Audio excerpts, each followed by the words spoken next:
नमस्कार, मैं हूं आपका दोस्त विजय विद्रोही। तो मुख्य चुनाव आयुक्त ज्ञानेश कुमार की 1.5 घंटे की 90 मिनट की पूरी प्रेस कॉन्फ्रेंस मैंने सुनी।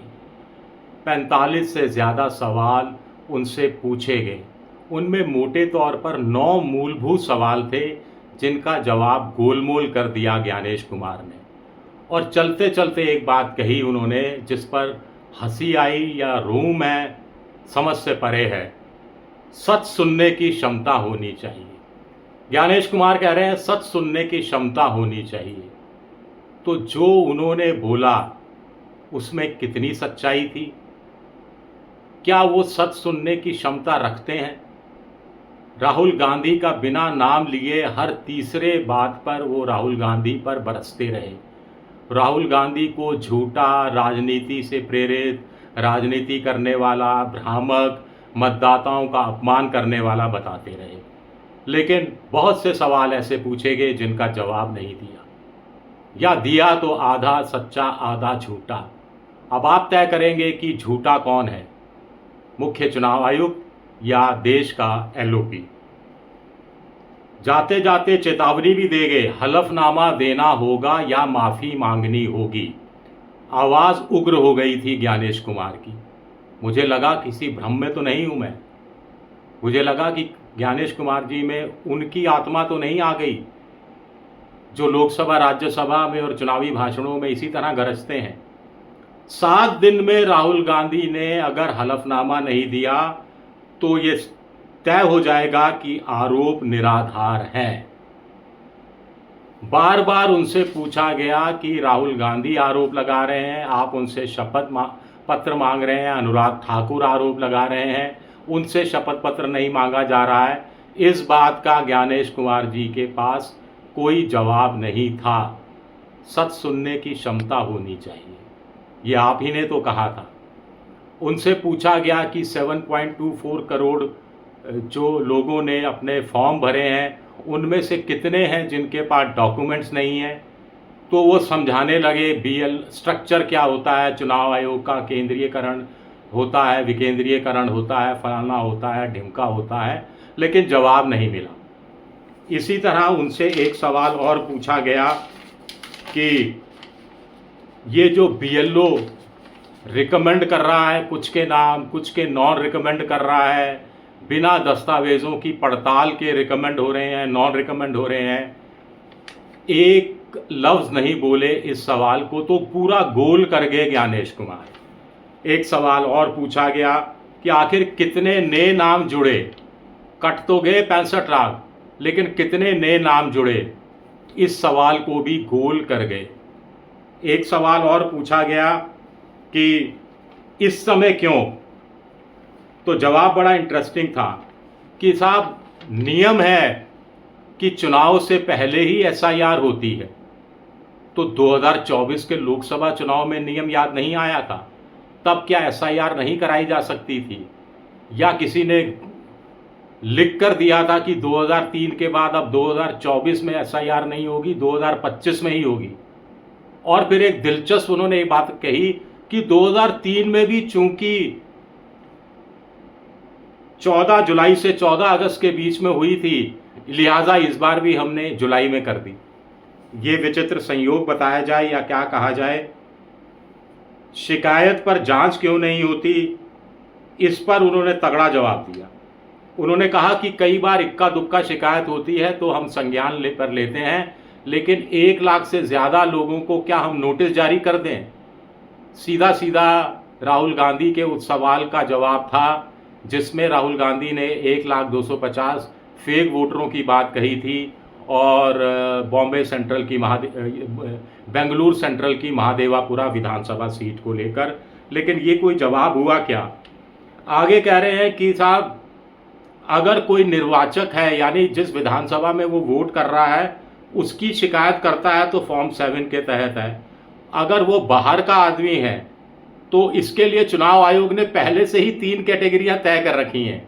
यानी राहुल गांधी की कैटेगरी तय है, अनुराग ठाकुर की कैटेगरी तय है, और भी कोई सत्तारूढ़ पार्टी का संगी साथी हो उसकी भी कैटेगरी तय है।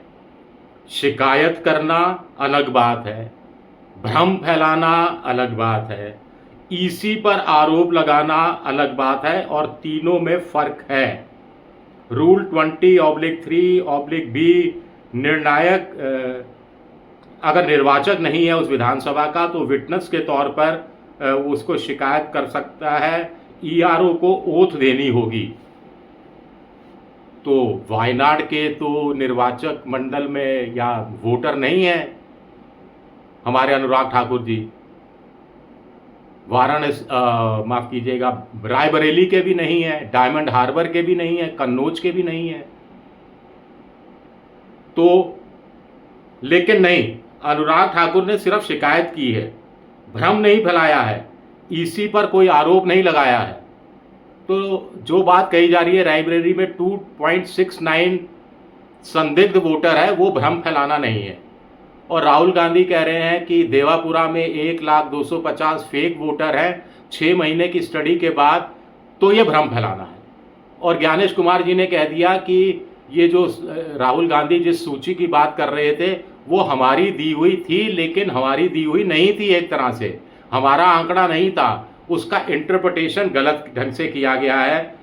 मैं कोशिश कर रहा था, मुझे लगा इस बात का सच सामने रखेंगे कि कैसे इंटरप्रिटेशन गलत लिखा है, इस बात का कोई जवाब नहीं आया। आगे कुछ और बातें भी हैं। एक तो बिहार में कह रहे हैं कि एसआईआर की जो अभी ड्राफ्ट लिस्ट आई है, किसी पॉलिटिकल पार्टी ने कोई शिकायत नहीं की है, और कह रहे हैं कि भाई 1 सितंबर तक आप शिकायत कर दो, उसके बाद शिकायत मत करना, क्योंकि तब शिकायत एंटरटेन नहीं की जाएगी।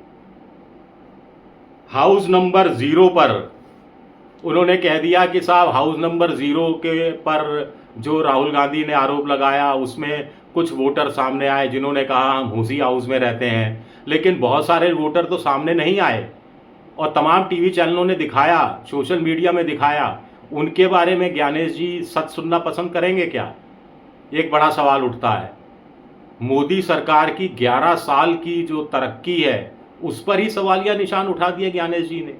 वो कह दिया कि देश में करोड़ों लोग ऐसे हैं जिनके पास या तो घर नहीं है, या फिर उनको पंचायत के स्तर पर या नगर निगम के स्तर पर मकान नंबर नहीं दिए गए हैं, या वो अवैध बस्तियों अवैध कॉलोनियों में रह रहे हैं।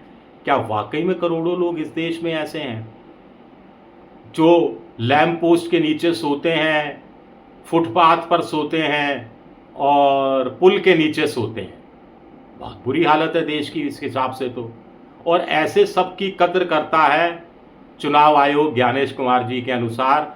लेकिन बेंगलुरु के महादेवापुरा में जो रिपोर्टर गए, घरों का पता लगाया, जो हाउस नंबर 0 है या कोई भी नंबर है जिसमें 70 लोग हैं, 80 लोग हैं, अभी एसआईआर को लेकर महाराष्ट्र ये बिहार से जो खबरें आ रही हैं कि कहाँ कितने वोटर दर्ज हैं एक ही पते पर, तो अब दोबारा पत्रकारों को जाना पड़ेगा और देखना पड़ेगा उन हाउस नंबर 0 पर क्या वो अवैध रूप से बना हुआ है, क्या वो अतिक्रमण की ज़मीन पर बना हुआ है, उसको हाउस नंबर अलॉट क्यों नहीं किया गया है, और क्या उसके अंदर घर में जो रह रहे हैं वाकई में रह रहे हैं या नहीं रह रहे हैं, ये एक बड़ा सवाल उठता है।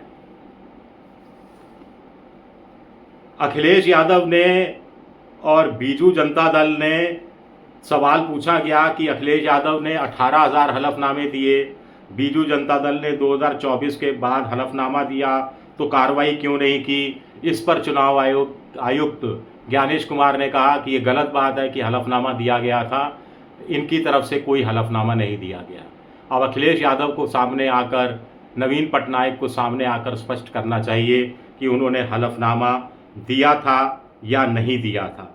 आधार को क्या 12वां दस्तावेज मानेंगे, इस पर उन्होंने सुप्रीम कोर्ट की आड़ ली कि सुप्रीम कोर्ट ने कहा है कि पीड़ित पक्ष अगर आधार कार्ड को भेजता है तो उसको कंसिडर किया जाएगा, कंसिडर करने की बात कही जा रही है। एक और सवाल पूछा गया कि साहब इसमें रोहिंग्या कितने हैं, बांग्लादेशी कितने हैं, नेपाली कितने हैं, इसके बारे में तो बताइए, क्योंकि आप पहले बहुत कुछ ये इस बारे में कहते रहे थे। तो उनका ये गोलमोल जवाब था ज्ञानेश जी का कि सिर्फ भारत का नागरिक ही चुन सकता है। अगर फॉर्म भरा है तो एसआईआर की प्रक्रिया में दस्तावेज़ मांगे गए हैं, उन दस्तावेज़ों की जांच की जाएगी। जो हमारे देश के नहीं हैं, देश के नहीं पाए जाएंगे, उनको वोट नहीं देने दिया जाएगा। ये तो हर कोई जानता है। लेकिन कितने बांग्लादेशी हैं, कितने नेपाली हैं, कितने रोहिंग्या हैं जिन्होंने फर्जी दस्तावेज बना रखे हैं, उसके बारे में क्या कुछ पता लग पाएगा? इस बात का भी कोई जवाब मुख्य चुनाव आयोग की तरफ से नहीं दिया गया। राहुल गांधी का बिना नाम लिए कहा कि राजनीति कर रहे हैं कुछ लोग, लेकिन ज्ञानेश जी क्या राजनीति करते नजर नहीं आए? सिर्फ सवाल पूछ रहा हूं। जलेबी बनाते नजर नहीं आए सवालों की, अपनी सुविधा के अनुसार जवाब देते नजर नहीं आए? कठिन सवालों को गोलमोल करते हुए क्या नजर नहीं आए? या बच नहीं गए बहुत सारे सवालों से और अंत में जाते जाते कह गए कि सच सुनने की क्षमता होनी चाहिए?